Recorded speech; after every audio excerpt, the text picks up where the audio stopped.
हरे कृष्णा, राधे राधे दोस्तों। आप सभी को वैशाख मास की हार्दिक शुभकामनाएं। तो आज की इस वीडियो में आप लोग सुनेंगे वैशाख मास अमावस्या की व्रत कथा। वैशाख का महीना हिंदू वर्ष का दूसरा माह होता है। मान्यताओं के अनुसार वैशाख मास से ही त्रेता युग का आरंभ हुआ था। इस वजह से वैशाख अमावस्या का धार्मिक महत्व और भी बढ़ जाता है। इस दिन धर्म कर्म, स्नान दान और पितरों का तर्पण करना बहुत ही शुभ माना जाता है। 27 अप्रैल 2025 को वैशाख अमावस्या पड़ रही है। इस दिन पितरों को प्रसन्न करने के लिए कई उपाय किए जाते हैं। माना जाता है कि इनसे पितरों का आशीर्वाद बना रहता है। तो आइए जानते हैं इस दिन पिंडदान करने की परंपरा कैसे शुरू हुई। प्रत्येक अमावस्या पर पितरों की मोक्ष प्राप्ति के लिए व्रत रखा जाता है। वैशाख अमावस्या के दिन नदी, जलाशय या कुंड आदि में स्नान करना शुभ माना जाता है। इस दिन सूर्य देव को अर्घ्य देकर बहते हुए जल में तिल प्रवाहित करें। पितरों की आत्मा की शांति के लिए तर्पण करें और किसी गरीब व्यक्ति को दान दक्षिणा दें। इस दिन पीपल के पेड़ पर सुबह जल चढ़ाना चाहिए। शाम के समय यहाँ दीपक जलाएं। वैशाख अमावस्या के दिन ये करें। वैशाख अमावस्या के दिन व्रत करना चाहिए। इससे संयम, आत्मबल और आत्मविश्वास प्राप्त होता है। इस अमावस्या के दिन स्नान के जल में तिल डालकर स्नान करने से शनि के दोषों से मुक्ति मिलती है।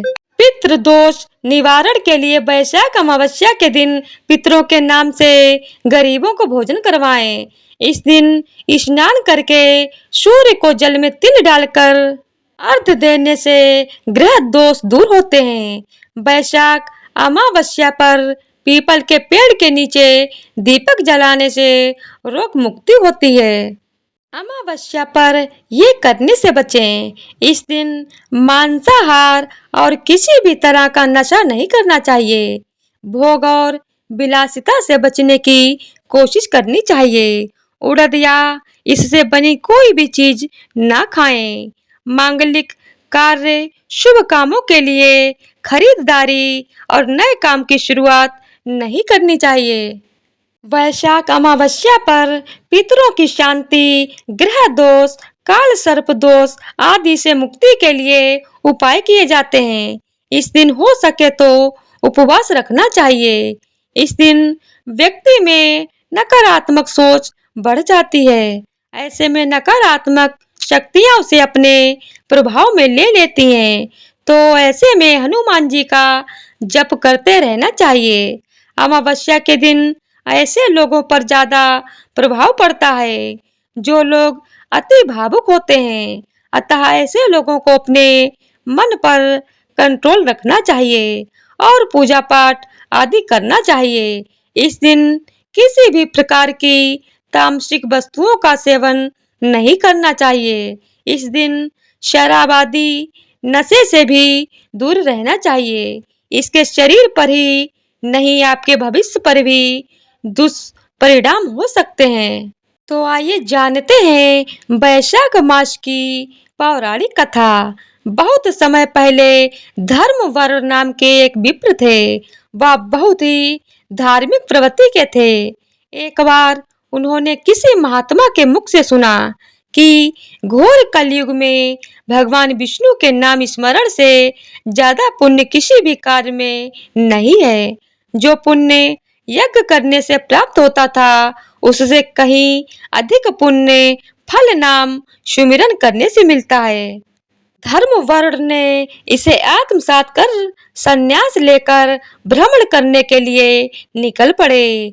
एक दिन भ्रमण करते करते वह पितृलोक जा पहुँचे। वहाँ धर्मवर्ण के पितर बहुत कष्ट में थे। पितरों ने उसे बताया कि उनकी ऐसी हालत धर्मवर्ण के संन्यास के कारण हुई है, क्योंकि अब उनके लिए पिंडदान करने वाला कोई शेष नहीं है। यदि तुम वापस जाकर गृहस्थ जीवन की शुरुआत करो, संतान उत्पन्न करो तो हमें राहत मिल सकती है। साथ ही वैशाख अमावस्या के दिन विधि विधान से पिंडदान करें।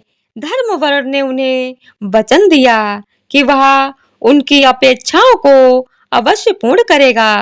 तत्पश्चात धर्म वर्ण अपने सांसारिक जीवन में वापस लौट आए और वैशाख मास अमावस्या पर विधि विधान से पिंड दान कर अपने पितरों को मुक्ति दिलाई। तो इसी तरह से वैशाख मास अमावस्या की व्रत कथा पूर्ण होती है। तो एक बार फिर से आप लोग सुनेंगे भगवान के एक भक्त की कहानी।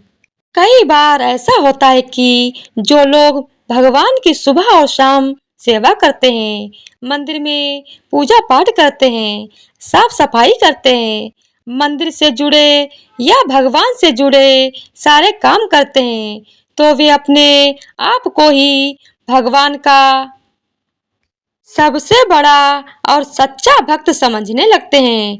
लेकिन यह सारे काम करते समय अगर भगवान के प्रति श्रद्धा और भक्ति ही नहीं है, तो फिर यह सारे काम किसी भी पुण्य में नहीं गिने जाते। ऐसे ही आज की एक कहानी है भगवान के सच्चे भक्त की, जिसके मन में भगवान के प्रति अविचल और सच्ची भक्ति थी।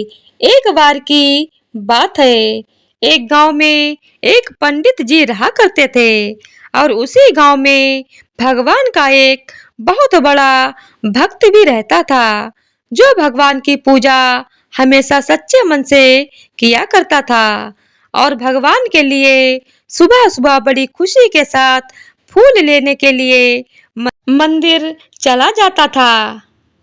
पंडित जी भी मंदिर में पूजा करने के लिए हमेशा उसी से फूल लिया करते थे, क्योंकि वह सुबह सुबह ताजे फूलों को लेकर आया करता था। उस भक्त को फूल चुनने के लिए एक ऊंची पहाड़ी पर चढ़कर जाना पड़ता था। रास्ता बड़ा कठिन था। पहाड़ी के दूसरी ओर सुंदर सुंदर सुगंधित फूल लगे होते थे और उन्हें तोड़कर वह बड़ी मुश्किल से गांव में लेकर आता था। यह बात सभी जानते थे। पंडित जी भी इस बात को जानते थे कि अगर कोई भी फूल सुबह सुबह लेने के लिए जाता तो उस पहाड़ी के पार जाने में उसे बहुत समय लग जाता, तब तक पूजा करने में देर हो जाती। इसीलिए इतनी दूर फूल चुनने के लिए कोई भी नहीं जाता था। यहाँ तक कि पंडित जी भी हमेशा उसी भक्त का इंतजार किया करते थे और उसी से हमेशा फूल लिया करते थे।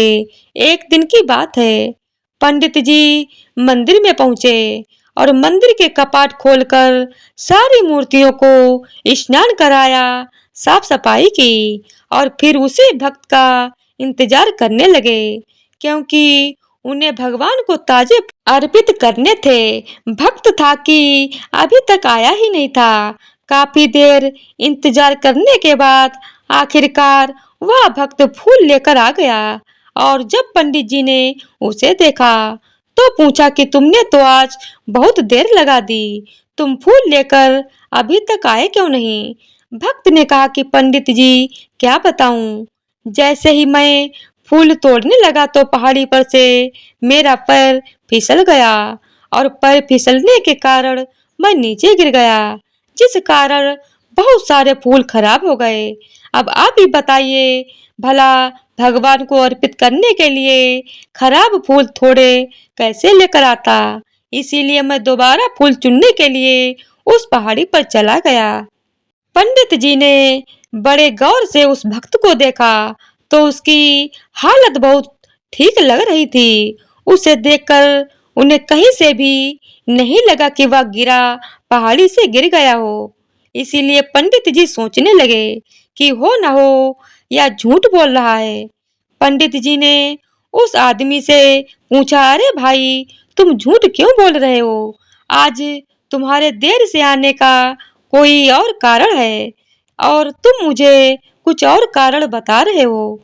लेकिन वह भक्त कहने लगा कि पंडित जी, यही सच है, मेरे साथ सच में ऐसा ही हुआ था।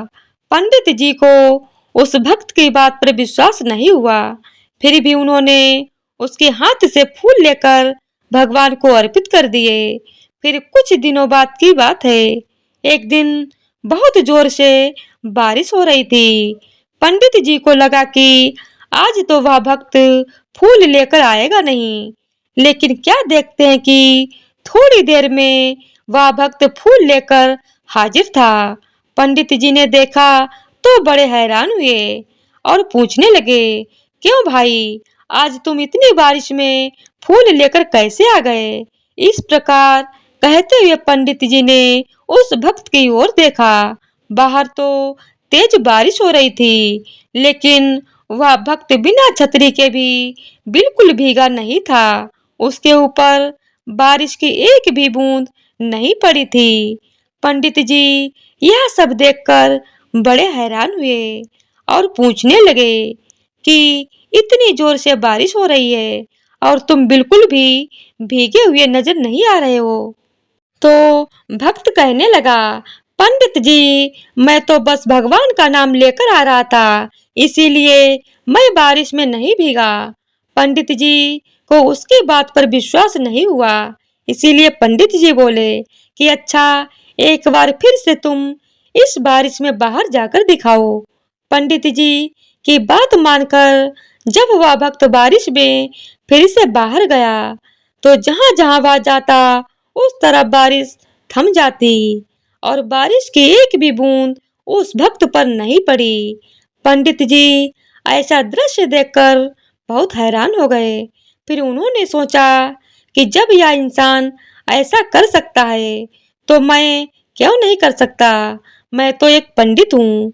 फिर तो यह बारिश मुझे भी नहीं भिगोएगी, क्योंकि मैं भी तो भगवान का सच्चा भक्त हूँ। ऐसा सोचकर जैसे ही वे पंडित जी बाहर निकले, तो बारिश में भीग गए। पंडित जी को बारिश में भीगता हुआ देखकर भक्त बोला, पंडित जी, लगता है आपके भगवान का नाम सच्चे मन से नहीं लिया है, इसीलिए तो आप बारिश में भीग गए और मैं नहीं भीगा। अब पंडित जी को अपनी गलती का बड़ा अफसोस हुआ और उन्हें यह बात भी समझ में आ गई कि केवल दिखावे के लिए ही नहीं, भक्ति करना पर्याप्त होता है। असल भक्ति तो तब होती है जब भगवान के प्रति मन में सच्ची भावना हो, और भगवान भी अपने ऐसे ही भक्तों की सहायता करते हैं जो कि निश्चल भाव से उनकी भक्ति किया करते हैं। तो यह थी आज की कहानी। तो एक बार प्रेम से बोलिए जय श्री कृष्णा, राधे राधे। तो आज की वीडियो अगर आप लोगों को पसंद आई हो तो वीडियो को लाइक, शेयर और चैनल को सब्सक्राइब कर दीजिएगा। धन्यवाद।